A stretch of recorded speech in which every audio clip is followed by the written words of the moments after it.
All right, these are our side flip drills. You've got two things I want you to focus on. Number one is the body position for a side flip. So I'm a little teapot.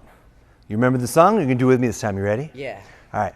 I'm a little teapot, short and stout. Here is my handle. Here is my spout. When I get all steamy and I shout, tip me over and side flip out. So this is going to be our body positioning for our side flip. All right, not two arms up, none of that kind of stuff. If I'm going and flipping this way, I'm here. You don't need to have your hand on your hip. It's more of a elbow drive to give us some rotation this way as my other body or my other arm throws down here and my hip drives up to the side. Now, a good way we can practice that in the beginning is a side roll over a block. Now, we want to start with it nice and low so it's easy for the person who's doing it. And so Savagey, what I'm going to have you do is come in, and I want you to go here, pull through, elbow comes up, roll over, and ta-da! Go for it.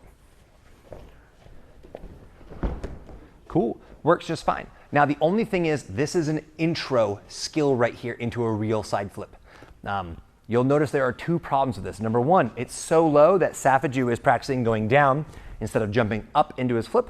And number two, unlike an actual side flip where you're fully upside down, because the block is here, you can't really go upside down. The best you can try to do is roll over on your shoulders. So when we are doing this, we are trying to encourage them to be more up on the shoulders and roll over this way.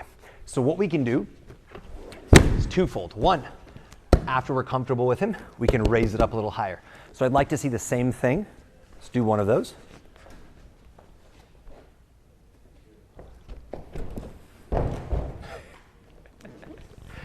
You'll notice when he went here, he threw his arm forward. It's a very common thing people do. They're like, oh, the block's there, so they'll throw in front of them. That twisted his body, which made him go off diagonally right here. We want to make sure we're looking this way the whole time and that the arm is coming up and in right here.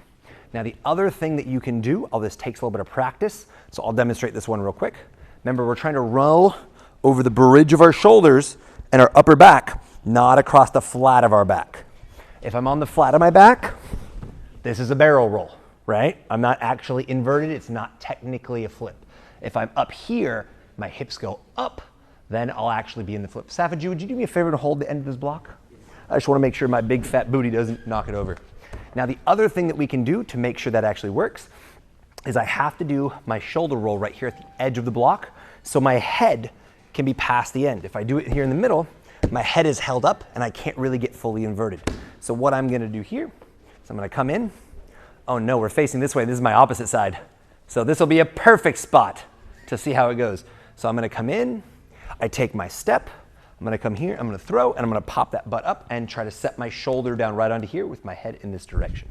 Now for this one, if you're going to be over here spotting your student, stand here ready for them to come in so you can make sure, or stand right here to make sure if they try to go that way, you can pull them over to the side. So we'll come in here. I come in. And nice and up and over, no problem. Very good drill that you can practice to help people get used to their side flips. Then all we're trying to tell them to do is, I want you to do the same thing and I want you to touch it as little as possible until they're trying to jump and do that roll over the block without touching it. And that's how you'll get to your side flip.